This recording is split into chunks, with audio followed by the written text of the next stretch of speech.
Cameras were inside court for this, a legal milestone. Possibly the last time Lockerbie will feature in a Scottish courtroom. Judges agreed the man convicted of the bombing could drop his appeal. His legal team said he's done it because he wants to die at home and thinks this'll help speed up the process of getting him there. He has progressive prostate cancer. This has now reached the terminal stage, and my client's condition has recently worsened very considerably. Kenny McCaskill, Scotland's Justice Secretary, gave nothing away outside the morning SNP cabinet meeting. Mr McCaskill, when can we expect a decision about the Lockerbie Bomber? With him rests the decision on whether the Lockerbie Bomber stays or goes. If last week he was minded to release him on compassionate grounds, this week the decision's more complicated. 7 senior U.S. senators have written to him, echoing their Secretary of State Hillary Clinton, saying that the Lockerbie Bomber should die in jail. They said, our international agreement called for his sentence to be served in Scotland, and we believe strongly there should be no deviation from this sentence. Amidst the politics are the people who lost loved ones at Lockerbie. In Britain at least, they're disappointed there'll be no appeal from Megrahi, and so no answers to questions they have. None of the big questions have been answered. Who did it is still in the air. We thought that might have been answered at an appeal. Why it was allowed to happen, which for us is the biggest question.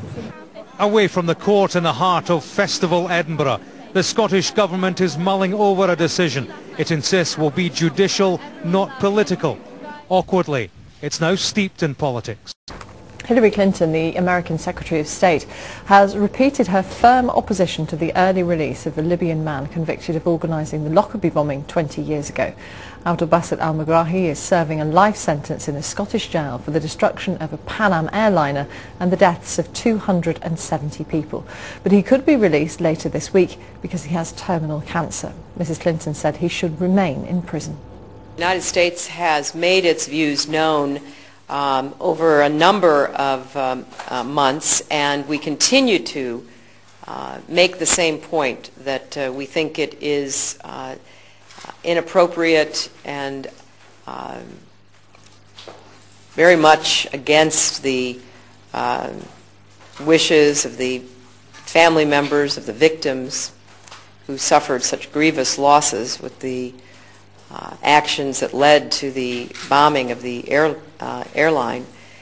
And we have made our views known to the Libyan government as well.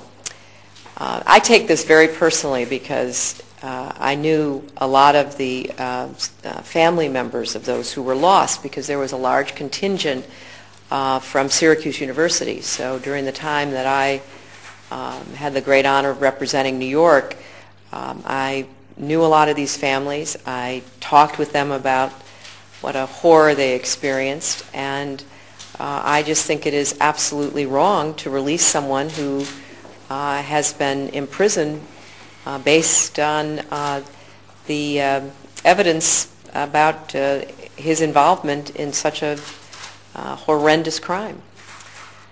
We are still encouraging the Scottish authorities not to do so, and hope that they will not. Poll. Should Megrahi, convicted of the Lockerbie bombing, be freed?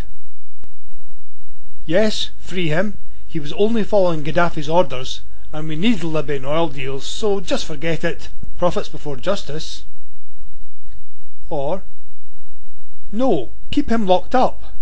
If Gaddafi wants to come in from the cold, he can share Megrahi's prison cell. Discuss with me, Peter Dow, and other viewers of this video by registering your own username account with the For Freedom forums.